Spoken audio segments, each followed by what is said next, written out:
వీక్షకులకు భోగి, సంక్రాంతి, కనుమ పండుగ శుభాకాంక్షలు. ముందుగా ముఖ్యాంశాలు.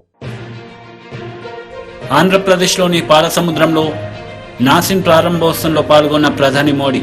ఈ సందర్భంగా ప్రసంగం.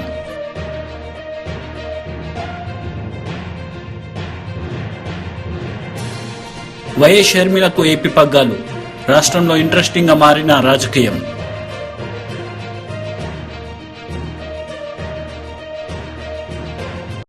నాసిన్ కేంద్రం ప్రారంభోత్సవంలో ప్రధాని మోదీ పాల్గొన్నారు.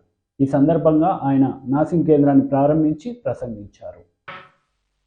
अध्यात्म, राष्ट्र निर्माण और सुशासन से जुड़ी हमारी विरासत का प्रतिनिधित्व करता है। आप सब जानते हैं कि पुट्टपर्ती में श्री सत्य साईं बाबा की जन्मस्थली है। ये महान स्वतंत्रता सेनानी पद्मश्री श्री कल्लूल सुब्बाराव की भूमि है। प्रसिद्ध पपेट्री आर्टिस्ट दलाभाई चलापति राव को इस क्षेत्र में ने नई पहचान दी है। इस धरती से विजयनगर के गौरवशाली राजवंश के सुशासन की प्रेरणा मिलती है। ऐसी प्रेरणादायी जगह पर नैसीन का यह नया कैंपस बना है। मुझे विश्वास है ये कैंपस गुड गवर्नेंस के नए आयाम गढ़ेगा, देश में ट्रेड और इंडस्ट्री को नई गति देगा। साथियों, आज तिरुवल्लुवर दिवस भी है। संत तिरुवल्लुवर ने कहा था, उरु पोरुलम उल्गु पोरुलम तन्वोन्नार तिरुपोलम वेंदन पोड़ू, यानी राजस्व के रूप में प्राप्त राजकीय कर और शत्रु से जीते हुए धन पर राजा का ही अधिकार होता है। अब लोकतंत्र में राजा तो होते नहीं, राजा तो प्रजा होती है और सरकार प्रजा की सेवा का काम करती है। इसलिए सरकार को पर्याप्त राजस्व मिलता रहे, उसमें आपकी बहुत बड़ी भूमिका है। साथियों, यहां आने से पहले मुझे पवित्र लेपाक्षी में वीरभद्र मंदिर जाने का सौभाग्य मिला है। मंदिर में मुझे रंगनाथा रामायण सुनने का अवसर मिला। मैंने वहां भक्तों के साथ भजन कीर्तन में भी हिस्सा लिया। मान्यता का है कि यहीं पास में भगवान श्री राम का जटायु से संवाद हुआ था। आप जानते हैं कि अयोध्या में श्री राम के भव्य मंदिर में प्राण प्रतिष्ठा से पूर्व मेरा 11 दिन का व्रत अनुष्ठान चल रहा है। ऐसी पुण्य अवधि में यहां ईश्वर से साक्षात आशीर्वाद पाकर मैं धन्य हो गया। आजकल तो पूरा देश राममय है, राम जी की भक्ति में सराबोर है। लेकिन साथियों, प्रभु श्री राम का जीवन विस्तार, उनकी प्रेरणा, आस्था भक्ति के दायरे से कहीं ज्यादा है। प्रभु राम गवर्नेंस के, समाज जीवन में सुशासन के ऐसे प्रतीक हैं जो आपके संस्थान के लिए भी बहुत बड़ी प्रेरणा बन सकते हैं। साथियों, महात्मा गांधी कहते थे कि राम राज्य का ఏపీ కాంగ్రెస్ అధ్యక్షురాలిగా వైఎస్ షర్మిలను కాంగ్రెస్ అధిష్టానం నియమించింది. ఏపీ పగ్గాలు షర్మిలకు రావడంతో రాష్ట్రంలో రాజకీయం వేడెక్కింది. ఈ నెల 4వ తేదీన వైఎస్ఆర్టీపీని కాంగ్రెస్ లో విలీనం చేసి షర్మిల కాంగ్రెస్ పార్టీలో చేరిన విషయం తెలిసిందే. దీంతో త్వరలో జరగబోయే అసెంబ్లీ ఎన్నికలు రసవత్తరంగా మారనున్నాయి. ఏపీ పునర్విభజన నాటి నుంచి రాష్ట్రంలో కాంగ్రెస్ కనిపించకుండా పోయింది. ప్రధాన పోటీ వైసీపీ టీడీపీ మధ్య సాగుతోంది.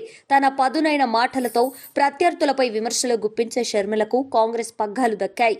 ఇకపై ఆమె తన సోదరుడు సీఎం జగన్ పై ఎలాంటి ఆరోపణలు చేస్తారనేది ఆసక్తిగా మారింది. Minister Gudivada Amarnath press meet నిర్వహించారు. ఈ సందర్భంగా పలు అంశాలపై ఆయన మాట్లాడారు. లేకపోతే లేదు అనేటువంటిది 6 కోర్టులు చెప్పినాయి, దాదాపు 6 హైకోర్టులు చెప్పినాయి. మరి అంత క్లియర్ కట్గా ఉన్నదాని మీద అది బేస్ చేసుకొని గవర్నమెంట్ ఏజెన్సీస్ కానీ, ఇన్వెస్టిగేషన్ ఏజెన్సీస్ కానీ, గవర్నమెంట్ ఆఫ్ ఆంధ్రప్రదేశ్ కానీ ఫైట్ చేస్తూ ఉంది. క్లియర్ కట్గా కనబడతా ఉంది. ఈరోజు వచ్చినటువంటి ఈ తీర్పు చూసిన తర్వాత చంద్రబాబు నాయుడు గారు బోన్లో నిలబడి ఇన్వెస్టిగేషన్ ఏజెన్సీకి సంబంధించి కానీ, న్యాయస్థానం ముందు కానీ దొంగలా నిలబడి సమాధానం చెప్పాల్సినటువంటి అవసరం ఉంది. చంద్రబాబు నాయుడు అనేటువంటి వ్యక్తి 52 రోజులు జైలు శిక్ష అనుభవించి వ్యక్తిగతమైనటువంటి ఆరోగ్య కారణాలు, ఇతరితర కారణాలు చెప్పి బెయిల్ మీద ఉన్నటువంటి ఒక దొంగే తప్ప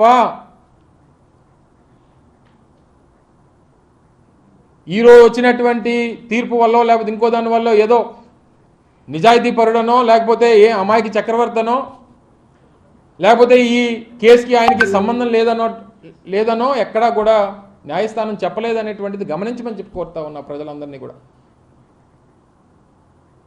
ఈ వచ్చినటువంటి తీర్పుని వారికి నచ్చినట్టు ఈరోజు సుప్రీంకోర్టు చీఫ్ జస్టిస్ నేతృత్వంలో ఉన్నటువంటి దానికి వారు బదలాయించారు. సరే, ఒకరి వాదన ఒకలా ఉంది, ఒకరి వాదన ఒకలా ఉంది. కామన్ ఇష్యూస్ అన్నీ కూడా వాళ్ళు సమర్థించుకునేటువంటి ప్రయత్నం, ప్రభుత్వం మనం సమర్థించాం, వారు చెప్పుకునేటువంటి ప్రయత్నం చేశారు, వారు దాన్ని అంగీకరించారు. ప్రొసీజర్స్ని ఎక్కడా కూడా డివియేట్ చేయలేదనేటువంటి మాట చెప్పారు. ఈ సెక్షన్ 17A అనేటువంటిది ఇట్స్ ప్రొసీజరల్ యాక్ట్, ఒకటి ప్రొసీజరల్ యాక్ట్. అది దాన్ని చెయ్యాలా లేదనేటువంటిది ఉన్ని దాన్ని రూల్ పొజిషన్ ప్రకారం నిర్ణయం తీసుకుంటారు. దానికి సమాధానం చెప్పడం మానేసి ఈరోజు తప్పు చేయలేదనేటువంటి మాట ఎక్కడ చెప్పు, డబ్బులు కొట్టేయలేదనేటువంటి మాట ఎక్కడ చెప్పవు, నేను నిజాయితీ పరుడు అనేటువంటి మాట ఎక్కడ చెప్పరు, అసలు ఈ కేసుకి మాకు సంబంధం లేదనేటువంటి మాట ఎక్కడ చెప్పరు. చివరికి వచ్చి చెప్పేది ఏంటంటే మీరు చేసినటువంటి ప్రక్రియ కరెక్ట్ కాదనేటువంటి చెప్తారు. మీరు చేసినటువంటి దొంగ పని, మీరు చేసినటువంటి కరప్షను, మీకు ప్రజలు అధికారం ఇస్తే మీరు చేసినటువంటి అక్రమాలు, అన్యాయాలు ఇవన్నీ కూడా ఇన్వెస్టిగేషన్ ఏజెన్సీస్ కానీ, అనేక కేంద్ర ప్రభుత్వానికి సంబంధించినటువంటి సంస్థలు కానీ వారందరూ అంగీకరించారు. కాబట్టే ఈరోజు ఆయన శిక్ష రిమాండ్కు వెళ్ళి ఈరోజు బెయిల్ మీద తిరుగుతూ ఉన్నారు. ఈరోజు ఏదో మంచి జరిగిపోయిందని లేకపోతే కేసు కొట్టేసినట్టు టీవీ ఛానల్స్ కొన్ని వాళ్ళ ఎల్లో మీడియా చూపిస్తూ ఉంది. అసలు ఏమీ లేనట్టు చంద్రబాబు నాయుడు గారు కడిగిన ముత్యంలా బయటకు వచ్చేసినట్టు, అసలు ఆ ఇచ్చినటువంటి అసలు వేసినటువంటి కేసేంటి, వారు చెప్పినటువంటి న్యాయస్థానం చెప్పినటువంటి మాట ఏంటి, ఎక్కడా కూడా సంబంధం లేకుండా వారు వాళ్ళ తాలూకా వాదన చూస్తూ ఉంటే చాలా అన్యాయంగా, అక్రమంగా ప్రజల్ని తప్పుదోవ పట్టించేటువంటి ప్రయత్నం చేస్తూ ఉన్నారు. చంద్రబాబు నాయుడికి చేతికి పడినటువంటి సంఖ్యలు కానీ, ఆయన మీద పడినటువంటి ఈ అవినీతి మచ్చగాని ఆయన నిరూపించుకోవాల్సి ముందుకు వచ్చి చెప్పానండి. న్యాయస్థానం ముందు నేను నిలబడి చెప్తాను, బోల్లో నిలబడి నేను తప్పు చేయలేదనేటువంటి మాట చెప్తాననేటువంటి మాట ఈ రోజు వరకు గడిచినటువంటి 4-5 నెలలుగా ఆయన మీద కేసు ఇదంతా కూడా నడుస్తుంది. ఈ రోజు వరకు ఎక్కడ మాట్లాడు దాని మీద, ఎక్కడ చెప్పడు నేను తప్పు చేయలేదనేటువంటి మాట చెప్పడు ఎక్కడ. వీటన్నిటికన్నా మించి రేపు ప్రజల ముందు ప్రజాక్షేత్రంలో ప్రజలు నిర్ణయిస్తారు. సరే, న్యాయస్థానం ఈ ప్రొసీజర్స్ ఈ చట్టాలు మనకున్నటువంటి ప్రక్రియలు ఇవన్నీ సాగుతూ ఉంటాయి. ఎండ్ ఆఫ్ ది డే ప్రజలు చంద్రబాబు నాయుడు చేసినటువంటి తప్పుని గమనిస్తూ ఉన్నారు. తప్పకుండా ప్రజాకోర్టులో మరొకసారి శిక్ష పడేటువంటి పరిస్థితి దగ్గరలో ఉంది అనేటువంటి మాట ఈ సందర్భంగా మీ ద్వారా మరొకసారి తెలియజేస్తా ఉన్నాం. మాజీ deputy CM Kadiyam Srihari press meet నిర్వహించారు. ఈ సందర్భంగా పలు అంశాలపై ఆయన మాట్లాడారు. వర్గీకరణకు మద్దతు తెలిపినాయి కాబట్టి ఈరోజు కాంగ్రెస్ పార్టీ రాష్ట్రంలో అధికారంలో ఉన్న సందర్భంగా రాష్ట్ర ప్రభుత్వాన్ని నేను కోరుతున్నాను, విజ్ఞప్తి చేస్తున్నాను, డిమాండ్ చేస్తున్నాను. మీరు కూడా తక్షణమే వర్గీకరణను సమర్థిస్తూ సుప్రీంకోర్టులో అఫిడవిట్ ఫైల్ చేయాలని చెప్పి నా డిమాండ్.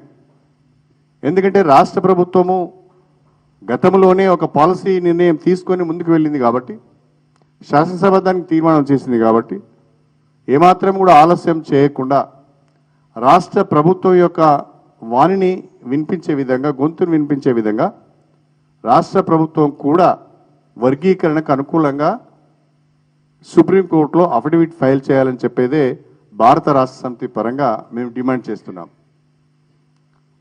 ఒకవైపు కేంద్ర ప్రభుత్వం అఫిడవిట్ ఫైల్ చేస్తున్నప్పుడు తెలంగాణ ప్రభుత్వం కూడా అఫిడవిట్ ఫైల్ చేస్తే, అది అనుకూలంగా ఫైల్ చేస్తే వర్గీకరణకు అనుకూలంగా తీర్పు వచ్చే అవకాశం ఉన్నది. ఇన్ని సంవత్సరాలుగా, ఇన్ని దశాబ్దాలుగా జరుగుతున్న ఈ ఉద్యమానికి ముగింపు పలికే అవకాశం ఉంటుంది. చాలామందికి రిజర్వేషన్ ఫలితాలు అనుభవించే ఒక అవకాశం వస్తుంది. కాబట్టి రాష్ట్ర ప్రభుత్వం ఏమాత్రం కూడా ఆలస్యం చేయకుండా సుప్రీంకోర్టులో ఒక మంచి అడ్వకేట్ను, పేరెన్నిక కన్నా అడ్వకేట్ను, ఖర్చుకు ఏమాత్రం కూడా వెనుకాడకుండా పేరెన్నిక కన్నా ఒక అడ్వకేట్ను పెట్టుకొని అఫిడవిట్ ఫైల్ చేసి కేటగరైజేషన్కి అనుకూలంగా వాదించాలి, తన వాదనను వినిపించాలని చెప్పి మేము డిమాండ్ చేస్తున్నాం. ఇక రెండవది, రాష్ట్రంలో కాంగ్రెస్ పార్టీ అధికారంలోకి వచ్చింది. ప్రజల తీర్పును మేమందరం కూడా గౌరవిస్తున్నాం, శిరసావహిస్తున్నాం. ఈ ప్రభుత్వం, ఈ పార్టీ 5 సంవత్సరాలు అధికారంలో ఉండాలని కోరుకుంటున్నాం. అయితే కాంగ్రెస్ పార్టీ ఎన్నికల మేనిఫెస్టోలో అనేక విషయాలను పొందుపరిచింది. ప్రధానంగా ఈరోజు నేను మాట్లాడేది దళిత బంధుకు సంబంధించిన అంశం మీద మాట్లాడాలని అనుకుంటున్నాను. అందులో ప్రధానంగా గత ప్రభుత్వం, ఆనాటి ముఖ్యమంత్రి కేసీఆర్ నాయకత్వంలో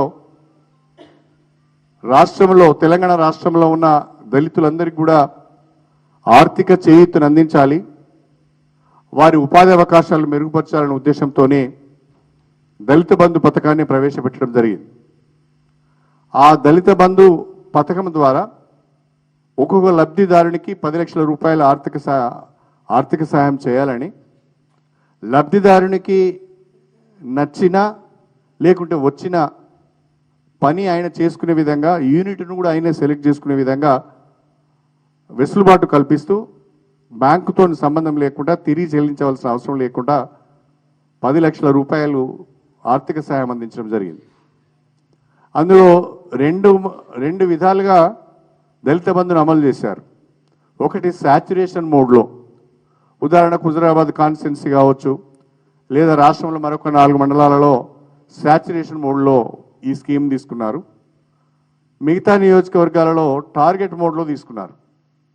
అయితే ఈ శాచ్యురేషన్ మోడ్లో తీసుకున్న వాళ్ళు ఈ టార్గెట్ మోడ్లో YCP MP Vijayasai Reddy press meet నిర్వహించారు. ఈ సందర్భంగా పలు అంశాలపై ఆయన మాట్లాడారు.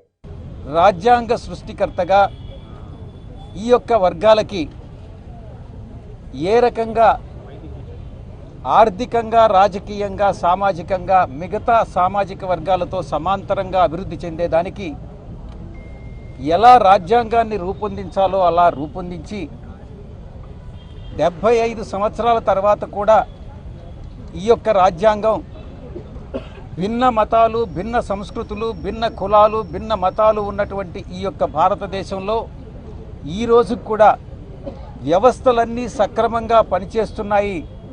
కార్యనిర్వాహక వ్యవస్థ కానీ, న్యాయ వ్యవస్థ కానీ, శాసన వ్యవస్థ కానీ అన్ని వ్యవస్థలు చక్కగా పనిచేస్తున్నాయనంటే అది ఆ రాజ్యాంగ సృష్టికర్త బాబాసాహెబ్ అంబేద్కర్ గారి ఆ యొక్క క్రెడిట్ ఆయనకే దక్కుతుంది.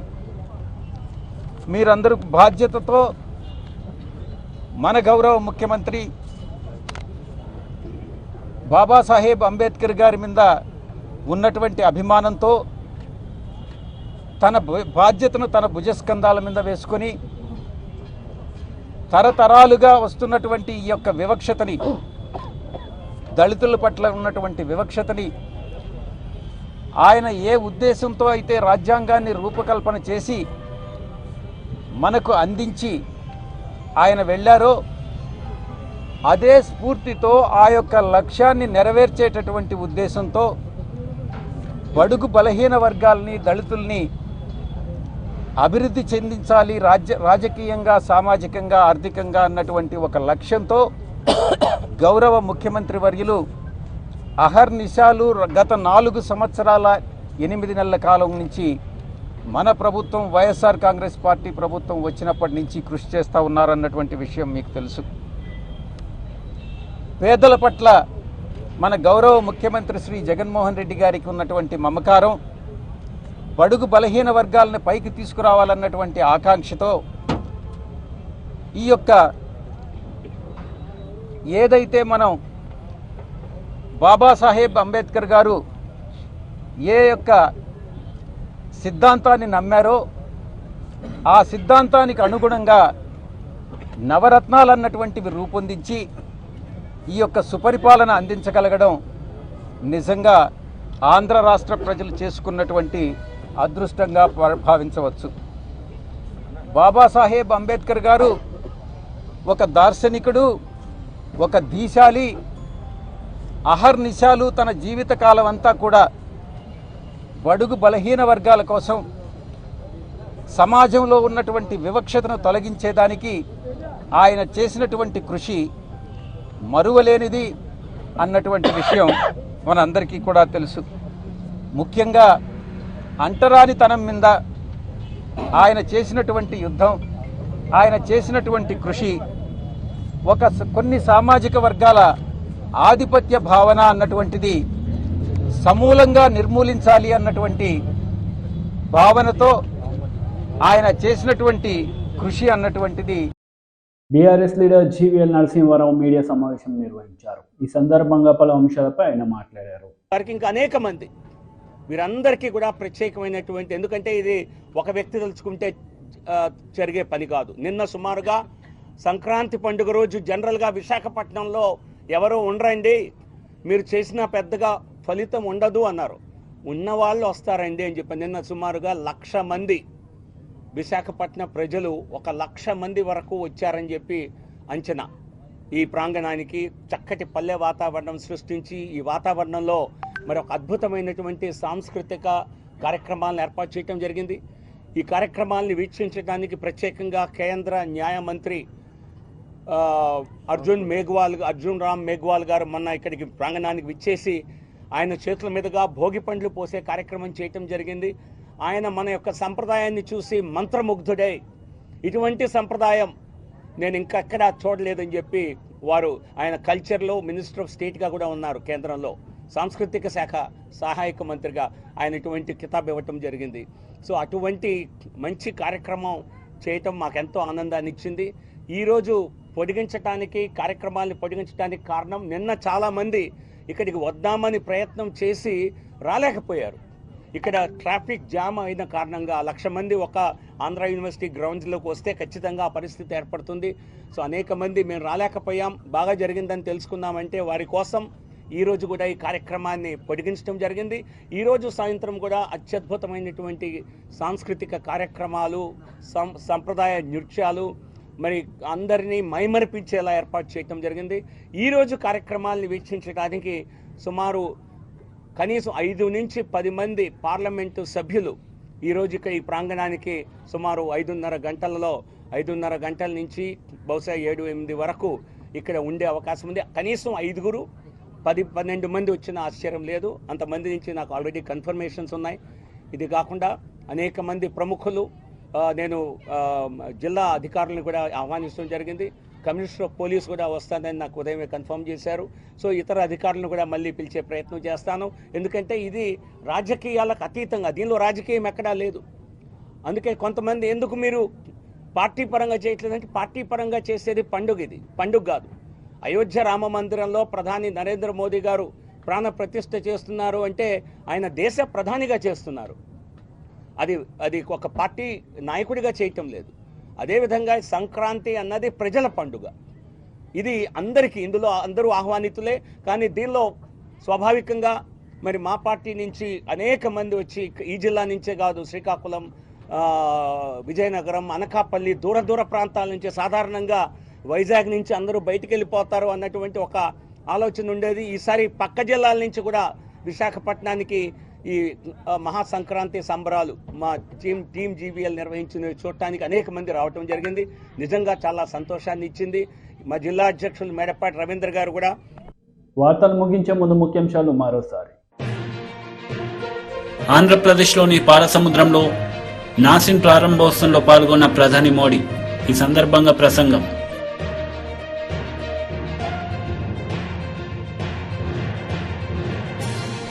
వైఎస్ షర్మిలకు ఏపీ పగ్గాలు. రాష్ట్రంలో ఇంట్రెస్టింగ్ గా మారిన రాజకీయం.